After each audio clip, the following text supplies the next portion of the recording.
headphones.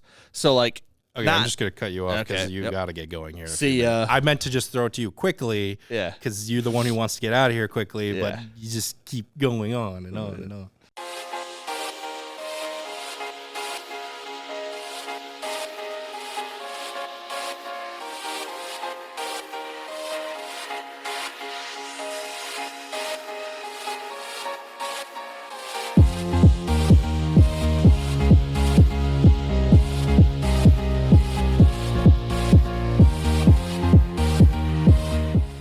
Hello, fellow cinephiles, and welcome to another edition of Popcorn Bucket List Show, where we talk latest in movie news as well as new releases and everything. That's right.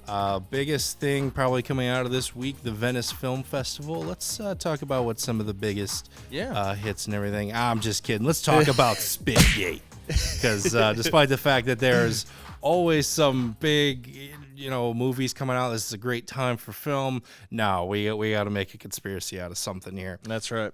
In case you haven't heard, there is a lot of apparently behind-the-scenes drama on the Don't Worry Darling set, a movie that stars Florence Pugh, Chris Pine, Harry Styles, Olivia Wilde. She also wrote and directed the film.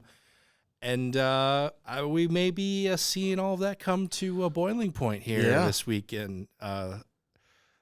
In case you haven't seen the video, supposedly there's a point where Harry Styles spits on Chris Pine, and Chris just kind of takes it and laughs it off or whatever. Harry, this is complete opinion. Well, okay. I guess, yes, technically this is my opinion. But I'm trying to say the most PG way to say this. This is a complete horse crap. Oh, yeah? Harry Styles wouldn't be dumb enough to spit on superstar Chris Pine with a camera right in front of him. The camera's right there. It's not like it's a grainy, zoomed in. It's closer than we are sitting to each other right now. Yeah, but he's from a band, right? Isn't he from? He used to be part of One Direction. Yeah. When you get that boy band, when that's part of your persona, you kind of think differently. Things are just off. Enough to spit on a guy with I don't know. I don't know what led up to it. I don't know. So you think he actually spat on him? Yeah.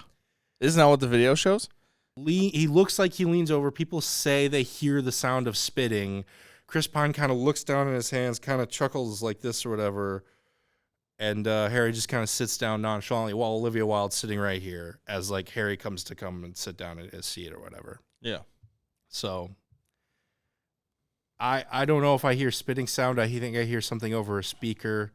When he looks down, he's, like, picking up his sunglasses. And I also notice Harry has his sunglasses. So some people are like, maybe Chris didn't realize where his sunglasses were, only to realize, oh, shoot, it's in my lap because he was looking for them or something like that. I'm more inclined to believe that theory because I've had it once in a while where I'm looking for something only to realize it was in my hand the whole time. Yep. I've done that plenty of times. Yeah. Where you have your phone, you're using your flashlight to look for your phone. I've never done that. That's pretty bad.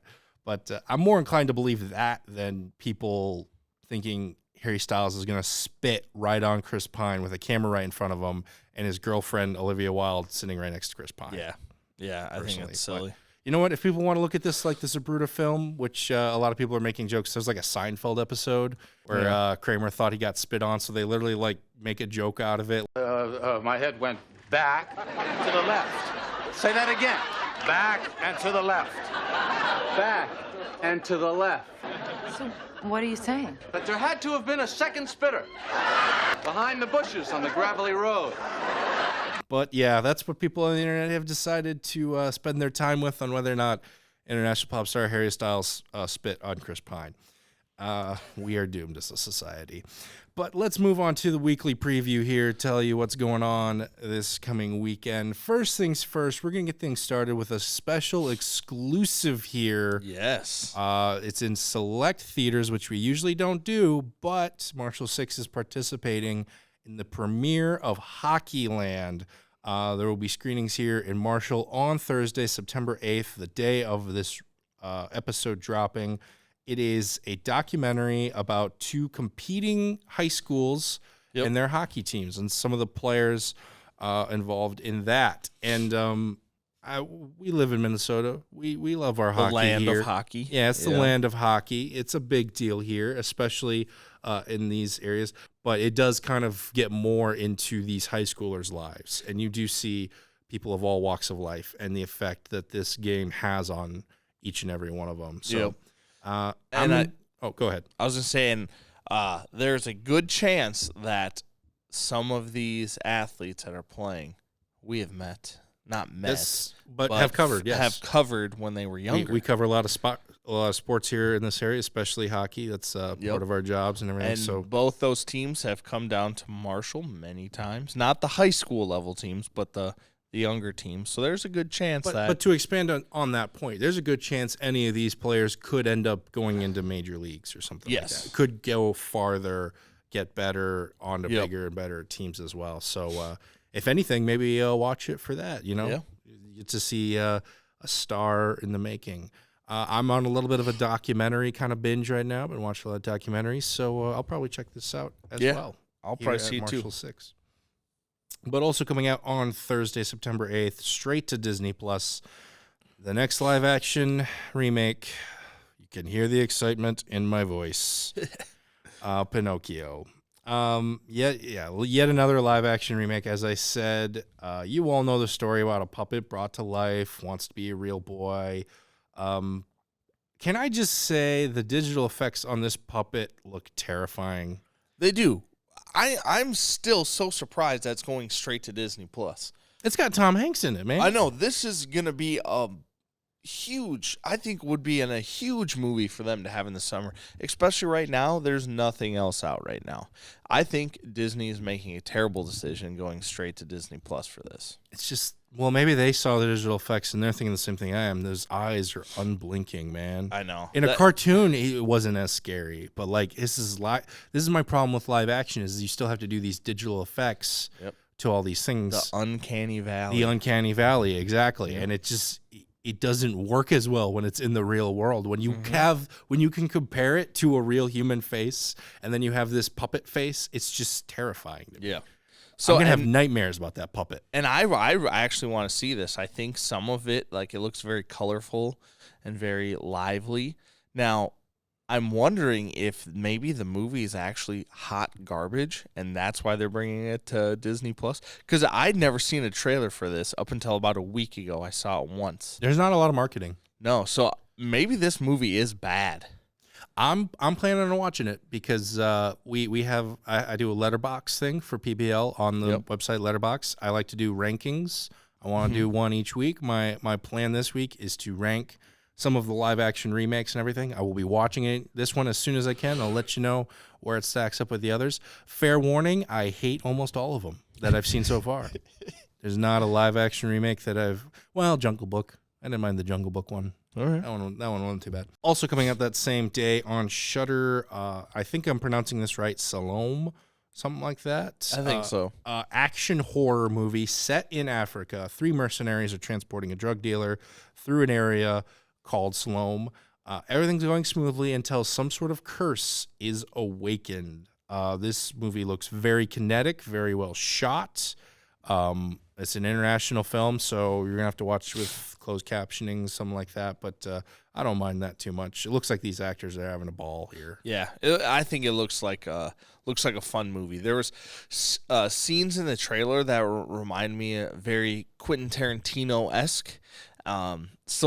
I think it could have some cool action, some cool music.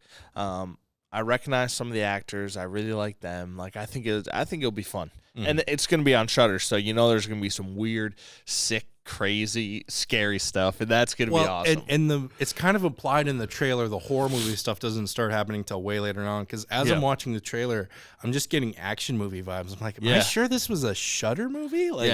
It didn't seem it to fit their MO. I'm like, maybe they're branching out. And then towards the end, all of a sudden they start talking about a curse, and you start seeing a few things. I'm like, there it is. That's the Shudder we know. It almost feels like it could fit in with some of the newer Jordan Peele movies. Exactly. There's you have almost 2 different genres colliding. So like I think it'll be sweet. It'll be fun to watch. Let's all go to the lobby to get ourselves a treat. Let's take a quick break here and talk about the Marshall 6 Theater here in Marshall, Minnesota. Even though summer is winding down, the temperatures are still kind of hot here in this area. So if you need a place to cool off, to relax a little bit, check out the Marshall 6 Theater as they keep things cool in there.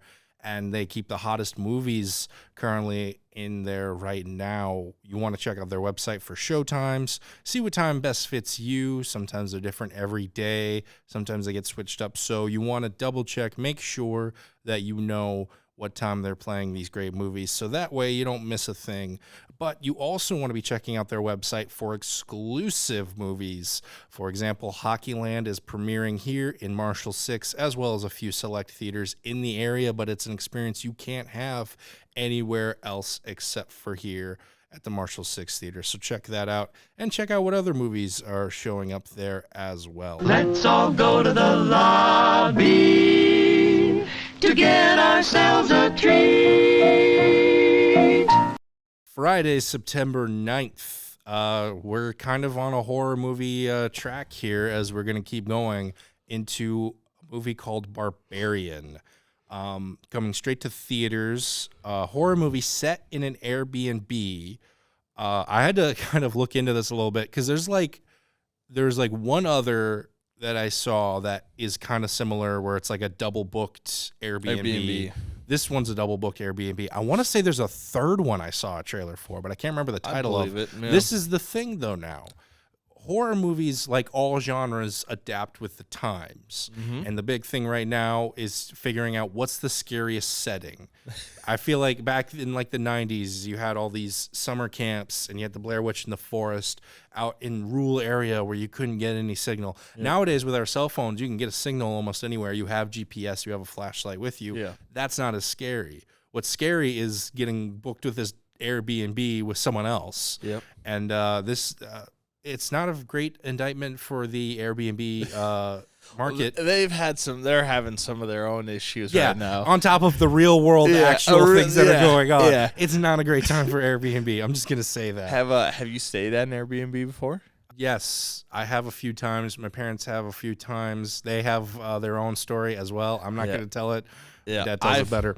I've stayed in a few Airbnbs before and Verbos, VRBOs, and definitely some were great, some were awesome, some were fantastic. And when I did some traveling, please don't sue us for defamation. Airbnb but there's definitely a couple places I stayed that I would not recommend to anybody.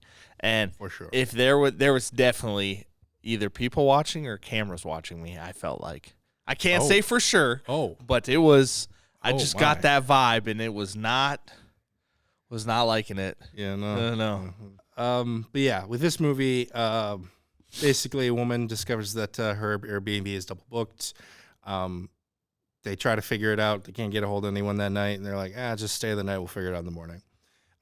Weird noises start happening. She goes down to the basement where I believe it's Justin Long. I haven't seen him in a movie for a while. Yeah. He's trapped in the basement. Can I just say, this is the biggest basement I've ever seen. I get it's a horror movie and all that. I want this house because there's so much space down there. It's like the catacombs. Yeah. At first, like they go in the basement, it's like, okay, that's actually a bigger basement for kind of that smaller house. Yeah. And then she finds the door, and then there's a huge staircase, and then it to branches a big tunnel, on which goes to another tunnel. Yeah, I'm like, I don't care if a murder took place there. Do you know how much storage space is down there? I want this house. I want this house too.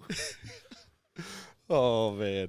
And then also finally coming out on Friday, September 9th, End of the Road. This is coming straight to Netflix. Queen Latifah road trip movie. But as they're staying in a hotel, a fight breaks out in the room next door. Turns out someone is killed. Looks like it was a drug deal gone wrong. The brother, played by, is it Ludacris? Luda. Is like his name. Luda. Which, when I saw that, I was like, he's in the Fast and Furious movies. Yeah. I wish this was a Fast and Furious movie, and the movie was End of the Road, as in this is the last Fast and Furious movie. I like that. Burn on They're the Fast probably and Furious to take movies. that for the last 17th, 18th film whenever they're stopping. In 2030, when they get the when 2040. Yeah, I was being too generous. Yeah, I was thinking too. Yeah, I can dream. All right, but yeah. So then the brother takes the drug money. Is like, this will solve all our problems. Nope. The kid gets kidnapped by the drug lord, and now Queen Latifah's got to kick some butt to get her son back. Luda stole the money. Yep. So if they wouldn't have stole the money, they wouldn't have been in that. If I'm Queen Latifah, I'm like, look, I'll trade you my dumb brother for the son. The son done nothing wrong. But that is everything coming out this weekend. Let's move on to some number one recommends. Ryan, you were mentioning you were a little busy this week. You didn't have much to watch. Have you been keeping up with the Game of Thrones show? I have. Game of Thrones has been, or excuse me, House of the Dragon, correct, yeah. Awesome. Cool. I absolutely love it. I haven't been able to watch anything else really this week. It's been very busy, school, all that stuff. But House of the Dragon's awesome. If you were on the fence about watching the show, but you enjoyed Game of Thrones, watch the show. Just give it a chance. It's a completely different story, but it takes place in Westeros, and you feel like you're back into it. Do I have to know a lot about Game of Thrones to watch this, or can I jump into this? You can watch this without have seen any Game of Thrones before. Okay. Because good to know. I'm not going to, but good to know. I know. So for my number one recommend, I'd mentioned earlier, I've been on a little bit of a documentary binge. I don't know why. It's just the time period I'm in right now. HBO Max released a documentary called The Princess. Not to be confused with the Hulu show, The Princess, where she kills a bunch of fools very violently. This is one about Princess Diana. Her death was, I believe, 25 years ago, last month. Yeah, something like that. If my math is correct. I didn't do well in math, so correct me if I'm wrong. But as someone who was only like a few months old at the time of her death, I never really knew the impact she had on the world. I heard the stories. My mom was a huge fan, so I've seen the love that was for this person. This documentary really put it in perspective for me. That really kind of hit me with this is why she was so beloved. It's not a typical documentary. There's no like sit-down interviews with people like telling the story. It is all archival footage. It is all news footage. It is all just B-roll. They don't take like modern stuff. It's all just footage laying out essentially the timeline of, all right, here's when she kind of got married. Here's kind of what, and you don't need someone sitting down saying like, man, they look happy on the surface, but behind the scenes, like there's no one sitting down telling you that. You're just watching it and you could see it in their eyes, knowing a little bit of the context. So you just kind of get the whole story that way. It was really fascinating for me to watch, really put it in perspective. So that's on HBO Max, The Princess. All right. And that is going to do it for us on this episode of Popcorn Bucket List. Let us know what you've been watching. Whether it's been in the movie theater, streaming, on VHS, that would be pretty weird. Be awesome. But good on you for keeping with the classics. Betamax, if you're watching it on there too, bonus points. I don't know. If you have a Betamax player and a Betamax that works, awesome. Wow, like for real, wow. Hold on to it. That's not even a joke. That's a legitimate like street cred in the movie world. Yeah. But for myself and Ryan Meyerberg, we'd like to thank you so much for watching, and we will see you at the movies.